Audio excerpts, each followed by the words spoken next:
धर्मसुधारणेचे धुरीण स्वामी दयानंद सरस्वती यांनी आपली इहलोकची यात्रा संपवली आणि भारतीय प्रजासत्ताकाच्या स्थापनेची इच्छा अपुरी राहिलेली पाहून बंडखोर वासुदेव बळवंत फडके यांनी एडनमध्ये देह ठेवला.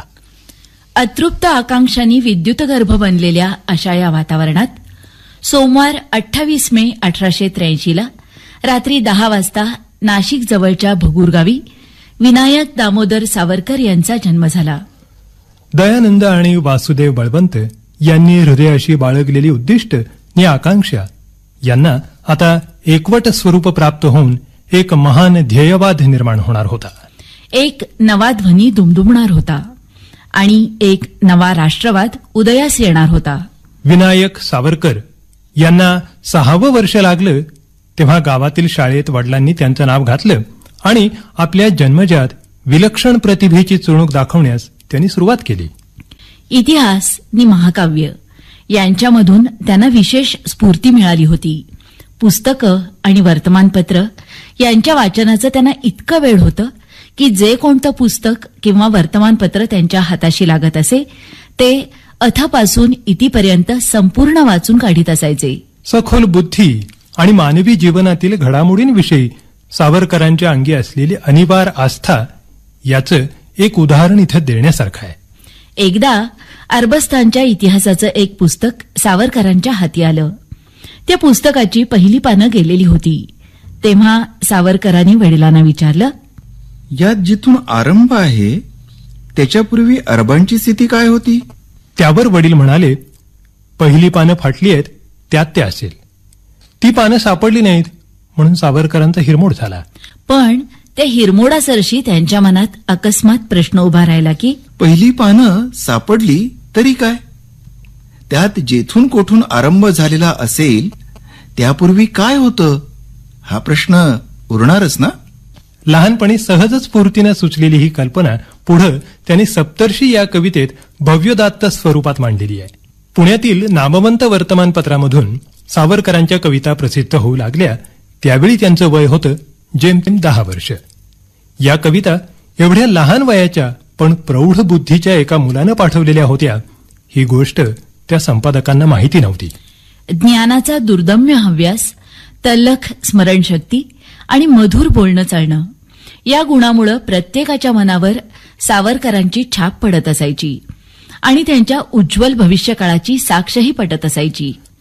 भगूरच्या शाळेतलं प्राथमिक शिक्षण पूर्ण झाल्यावर माध्यमिक शिक्षणासाठी सावरकर नाशिकला आले. 1897 मध्ये पुण्यात प्लेगची साथ आली. इंग्रज सोल्जरांकडून होणाऱ्या अत्याचाराचा बदला घेण्यासाठी चाफेकर बंधूंनी रँड आणि आयर्स्टन अशा दोघांना गोळ्या घालून ठार केलं. पुढे 1898 मध्ये चाफेकर बंधूंना फाशी देण्यात आली. याच काळात सावरकरांना देवीचा आजार झाला होता आणि ते भगूरला परत आले होते. तिथं चाफेकरांच्या धीरोदात्त प्राणांताची बातमी त्यांच्या कानावर आली आणि ते ऐकताच बाल सावरकरांनी एक कठोर प्रतिज्ञा केली. मी देशाच्या स्वातंत्र्यासाठी सतत झगडत राहीन आणि हुतात्मा चाफेकरांचं अपूर्ण राहिलेलं कार्य पूर्ततेस नेण्यासाठी माझ्या जीवनाची, माझ्या सर्वस्वाची आहुती देईन.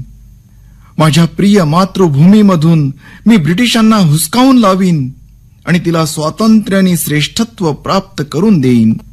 आपल्या सोबत्यांची आणि जनतेची मनं हेलावून जागं करण्यासाठी एका रात्री सावरकरांनी हौतात्म्य स्वीकारलेल्या चाफेकर बंधूंवर एक पोवाडा रचला.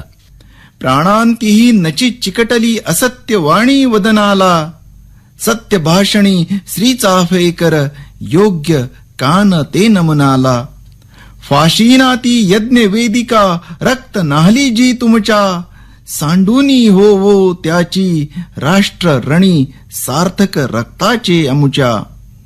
चाफेकरांच्या या कवनात 194 चरण आहेत. रात्रीच्या निबिड काळोखातही ताऱ्यांचा प्रकाश चमकत असतो. या काळात या अनेक विवंचनांनी सावरकरांचं मन व्यग्र होतं. तरी देखील त्यांची प्रतिज्ञा त्यांना स्वस्थ बसू देत नव्हती. त्यांचं मन अत्यंत अस्वस्थ होतं. सावरकरांचं मोहक व्यक्तिमत्व, अफाट वाचन, तिखट मतं आणि स्फूर्तीदायक विचार यांनी त्यांच्या सहकार्यांना भारून टाकलं होतं. सावरकरांनी आपल्या अनुयायांमध्ये वाचनाची, वादविवादाची आणि शरीर बलसंवर्धनाची आवड निर्माण केली. सावरकरांच्या नेतृत्वामध्ये आणखी एक महत्वाचं वैशिष्ट्य असं होतं की ते जातीभेद मानित नसत. त्यांच्या दृष्टीनं सर्व हिंदू समान होते. देशबांधवांमध्ये जे जे कोणी स्वातंत्र्याच्या स्तंडिलावर आपल्या जीवनाची आहुती देण्यास सिद्ध होते ते सर्वजण त्यांचे जिवलग बंधू होते. मॅट्रिकची परीक्षा संपल्यावर काही काळ सावरकर कोठूर मुक्कामी असताना त्यांना मोरोपंतांच्या गंगावकिलीच्या धर्तीवर गोदावकिली हे काव्य रचण्याची स्फूर्ती झाली. सांप्रत सर्वची झाले माते, हे भरतखंड हीन खरे, परवशता बहु दुस्सह बरबी, हृदयस्थ नडगीची ने खरे, तत्तारणा झटावे सदये, संतत समस्त गाव करी, गाव जुटीने उठला तरी, तदहित केबी दुष्ट राव करी. सावरकरांची कविता आणि देशभक्ती यांचा एकच गाभा होता आणि तो म्हणजे हिंदुस्थानचं विमोचन हाच होय.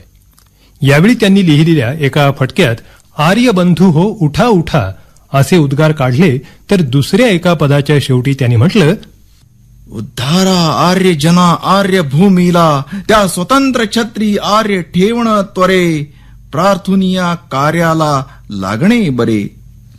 महाराष्ट्राचं काव्य नि राजकारण यावर मित्रमेळ्यानं मोठा प्रभाव पाडला होता. कवी, वक्ते, प्रचारक, देशभक्त नि हुतात्मे यांची एक मोठी मालिकाच मित्रमेळ्यानं निर्माण केली होती. सावरकरांनी गायलेली स्वातंत्र्य गीतं आणि ऐतिहासिक महापुरुषांच्या जीवनावरचे पोवाडे यांनी विद्यार्थ्यांना महान ध्येयाची दृष्टी दिली. धैर्य नि देशभक्ती यांनी त्यांची मनं स्फुरवली. जय देव जय देव जय जय शिवराया, या या अनन्य शरणा आर्या ताराया. जय देव जय देव जय देव जय देव. काळ या 18 जुलै 1902च्या साप्ताहिक अंकाच्या पत्रव्यवहार सदरामध्ये प्रसिद्ध झालेली प्रश्नार्थक स्वरूपाची विश्वात आजवरी शाश्वत काय झाले ही काव्यरचना सावरकरांच्या उत्तुंग आशावादाचं बोलकं प्रतीक आहे. हा उन्नती अवनतीस समुद्र जातो, भासवान रवीही उदयास्त अखंड घेतो, उत्कर्ष आणि अपकर्ष समान केले, विश्वान्वित गर्भवाही, उद्विग्न मानस निराशाही जे तयाही, हे पाहिजे स्वमनी चिंतन नित्य केले, विश्वात आजवरी शाश्वत काय झाले. प्रत्येक वस्तू अशाश्वत आहे हे चिरंतन सत्य आहे. हे तत्व सांगत असताना ब्रिटिश साम्राज्याचाही पाडाव होणं अटळ आहे ही गोष्ट सावरकरांनी ध्वनित केली होती. या कवितेची गर्भित कल्पना हीच असावी. पुण्यामधल्या राजकीय सभा नि सामाजिक संमेलनं यामध्ये आता सावरकरांना प्रामुख्यानं स्थान मिळू लागलं होतं. तानाजी आणि बाजीप्रभू देशपांडे या महाराष्ट्र वीरांवरचे आपले सुप्रसिद्ध पोवाडे सावरकरांनी या काळातच लिहिले होते. ब्रिटिश सरकारनं लवकरच हे पोवाडे जप्त केले, पण तरी देखील 4 दशकांहून अधिक काळापर्यंत महाराष्ट्रभर या पोवाड्यांना लोकगीतांची प्रतिष्ठा प्राप्त झाली होती. अखेरीस स्वतंत्र भारतात या पोवाड्यांवरची बंदी उठवण्यात आली.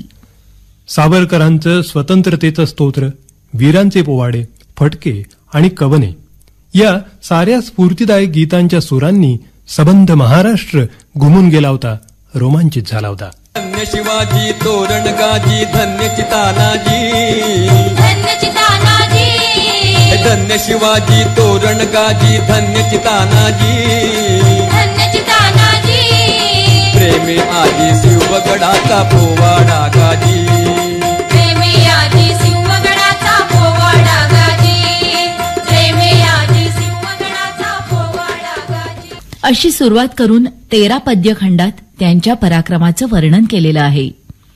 तानाजीच्या पोवाड्याप्रमाणेच बाजीप्रभूंचा पोवाडाही प्रदीर्घच आहे. त्यात 19 पद्यखंड आहेत. याच काळात सावरकरांनी मराठीमध्ये अनेक संस्मरणीय लेख आणि उत्कृष्ट निबंध लिहिले होते. या महत्वाच्या निबंधामध्ये ऐतिहासिक पुरुषांचे उत्सव का करावे या निबंधाला विशेष वरच्या श्रेणीचं स्थान होतं. या विचारप्रवर्तक नि तेजस्वी निबंधमालांमधून सावरकरांचं सखोल चिंतन, त्यांचे तर्कशुद्ध ऐतिहासिक निष्कर्ष आणि त्यांच्या मौलिक प्रतिभेची झेप यांचा ठसा मनावर उमटतो. या निबंधांचा भावनोदात्त उपसंहार करताना सावरकर म्हणतात, तेव्हा ऐतिहासिक पुरुषांचे उत्सव का करावे? तर निसर्गजन्य कृतज्ञतेसाठी ते करावेत. त्या सत्पुरुषांनी जगावर जे अनंत उपकार केले आहेत त्याचं स्मारक म्हणून करावेत. ते अनादिसिद्ध परंपरेने चालत आलेले आहेत म्हणून करावेत. ते उपदेशमृताचा वर्षाव करणारे मेघ आहेत. ती सद्गुणांची मूर्तिमंत स्वरूपे आहेत. मनोवृत्तींना उद्दीपन देणारी ती रसायनं आहेत. तरुणांना असंच शिक्षण देणारे शिक्षक आहेत. आणि सत्पुरुषांच्या कृत्यांचे ते जिवंत इतिहास आहेत. असे ते आहेत म्हणून ते करावेत. अभिनव भारताचं नेतृत्व करून सावरकरांनी लंडनमधून आपल्या क्रांतिकारी कल्पनांचा प्रसार करण्यास प्रारंभ केला. पत्रकं, पुस्तिका आणि ग्रंथ या साधनांचा त्यांनी आपल्या कल्पना प्रसारासाठी वापर केला. लंडनमधील आपल्या पहिल्या 6 महिन्यांच्या निवासामध्ये सावरकरांनी मॅझिनीच्या आत्मचरित्राचा मराठी अनुवाद लिहून काढला. सावरकरांचा मॅझिनी हा महाराष्ट्रात अभूतपूर्व लोकप्रियता मिळवणारा पहिला ग्रंथ होता. शिखांच्या इतिहासानंही सावरकरांचं मन वेधून घेतलं होतं. त्यांनी गुरुमुखी लिपी आत्मसात करून घेतली. शिखांचं सर्व धार्मिक वाङ्मय वाचलं. शीख धर्मावरील इतर लिखाणाचा अभ्यास केला आणि त्याच्या आधारे अनेक पत्रकं प्रसिद्ध केली.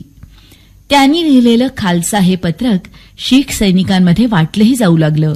सावरकरांची प्रभावशाली लेखणी भारतीय क्रांतिकारकांच्या क्रोधाग्नीला इंधन पुरवत होती, अधिकाधिक चेतवीत होती. 1857च्या स्वातंत्र्यवीरांचा स्मृती समारंभ साजरा करण्याच्या वेळी त्यांनी हे हुतात्म्यांनो या शीर्षकाचं एक तेजस्वी पत्रक लिहून प्रसृत केलं होतं. सैनिक आणि राष्ट्रभक्त या उभयतांच्या अंतःकरणातील सुप्त देशप्रेमाचे निखारे फुलवले होते. ते त्यामुळेच. हुतात्म्यांनो, तुम्ही केलेली घोषणा आम्ही उचलून धरतो. तुम्ही उभारलेला ध्वज आम्ही परमपूज्य मानतो. मारो फिरंगी को ही गर्जना करून जे दाहक कार्य तुम्ही हाती घेतलं ते पुढे चालू ठेवण्याचा आमचा कट्टा कृतनिश्चय आहे. अत्यंत मर्यादित साधन सामग्रीवर तुम्ही युद्ध चालू ठेवलं होतं. केवळ जुलमांविरुद्ध नाही तर जुलूम आणि विश्वासघात यांच्या युतीविरुद्ध तुम्ही हा संग्राम चालू ठेवला होता.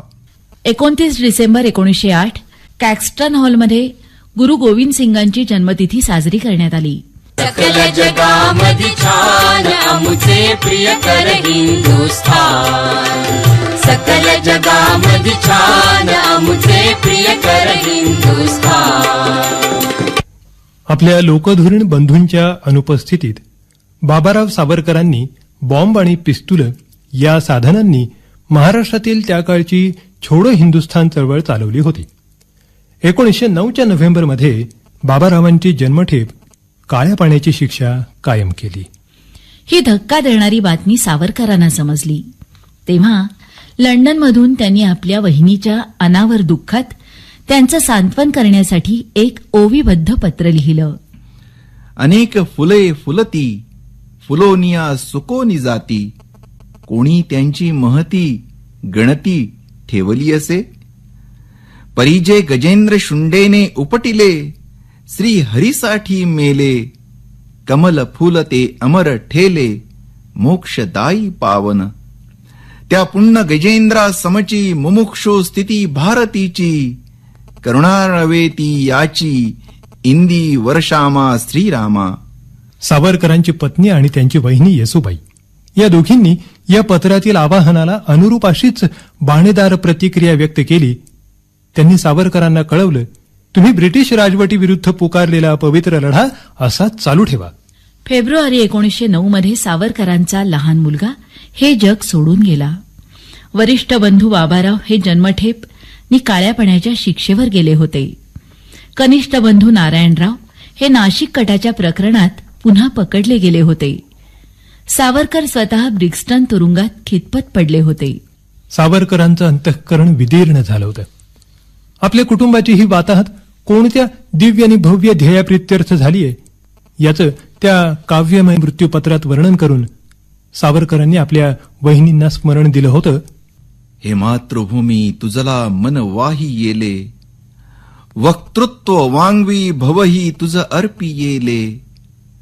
सावरकरांनी त्या मृत्यूपत्राच्या अखेरीस वीरसदृश निर्धारानं पुन्हा म्हटलं होतं की घेतले व्रत नहे आम्ही अंधतेने, लब्ध प्रकाश इतिहास निसर्गमाने.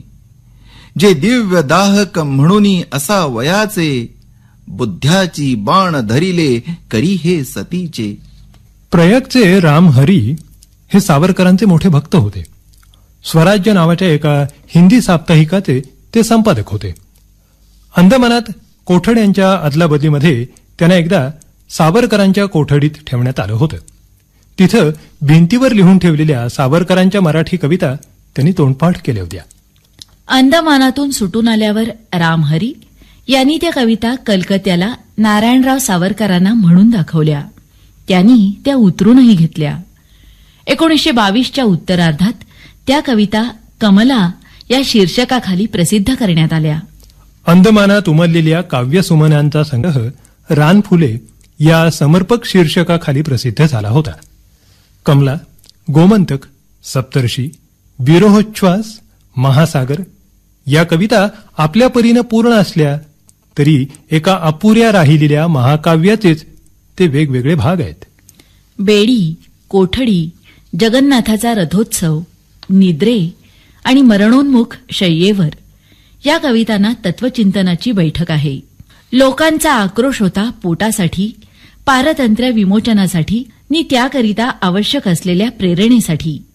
आणि त्यामुळं सावरकरांमधील चिंतनशील योगी अंतर्धान पावला होता नि क्रांतिकारी वास्तववादी प्रकट झाला होता.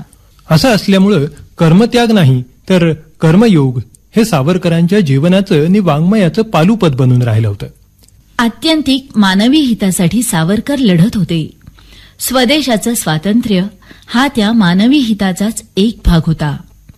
सावरकरांच्या कवितेचा एक उल्लेखनीय विशेष म्हणजे त्यांनीच प्रथमतः वैनायक हा मुक्तछंद मराठी काव्यरचनेत आणून रूढ केला. सावरकरांचा दृष्टिकोन संपूर्णतः आधुनिक, विज्ञाननिष्ठ नि धर्मनिरपेक्ष होता. मानवजातीच्या हिताला जे साधक ते चांगलं आणि तिच्या प्रगतीला जे बाधक ते वाईट अशी त्यांची विचारसरणी होती. नीती आणि अनीती यांची व्याख्या मनुष्य जातीच्या सर्वसामान्य हिताच्या कसोटीवर ठरवली पाहिजे असं त्यांचं मत होतं. रत्नागिरीला स्थानबद्ध होऊन राहिल्यानंतर थोड्याच दिवसात त्यांनी हिंदू पदपादशाही हा आपला प्रसिद्ध ग्रंथ लिहिला. मराठ्यांच्या उत्कर्षाचा नि अपकर्षाचा तो इतिहास आहे. स्थानबद्धतेच्या काळामध्ये सावरकरांनी लिहिलेला दुसरा एक महान ग्रंथ म्हणजे माझी जन्मठेप हा होय. नाटककार या नात्यानं सावरकर आपल्या नाटकातील कथावस्तूला किंवा प्रभावी सजावटीला फारसं महत्व देत नसत. उश्शाप हे त्यांचं पहिलं नाटक 1927च्या एप्रिलमध्ये रंगभूमीवर आलं. संन्यस्त खड्ग हे सावरकरांचं दुसरं नाटक भगवान बुद्धाच्या जीवनचरित्राच्या पार्श्वभूमीवर लिहिलेलं आहे. संन्यस्त खड्ग लिहिण्यापूर्वी सावरकरांनी बुद्धाच्याच जीवनावर बोधिवृक्ष नावाचं एक नाटक लिहायला घेतलं होतं, पण ते लिहून पुरं झालं नाही. 1934 मध्ये रंगभूमीवर आलेलं उत्तर क्रिया हे सावरकरांचं तिसरं नाटक. पानिपतच्या युद्धानंतरचा मराठी इतिहासाचा काळ या नाटकात रंगवलेला आहे. मोपल्यांचं बंड आणि काळे पाणी अशा 2 कादंबऱ्या सावरकरांनी लिहिल्या आहेत.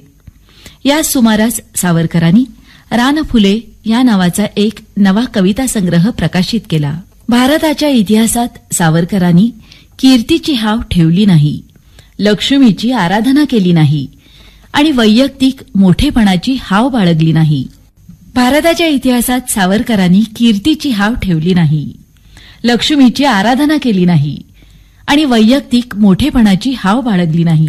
सावरकरांनी राष्ट्रीय हिताचीच सदैव चिंता यांना प्रकाश देत राहील आणि भारताला नवी स्फूर्ती आणि नवधैर्य अखंड पुरवत राहील, अखंड पुरवत राहील. श्रोतेहो, आत्ताच आपण ऐकत होतात स्वातंत्र्यवीर विनायक दामोदर सावरकर यांच्या जयंतीनिमित्त रूपक साहित्यिक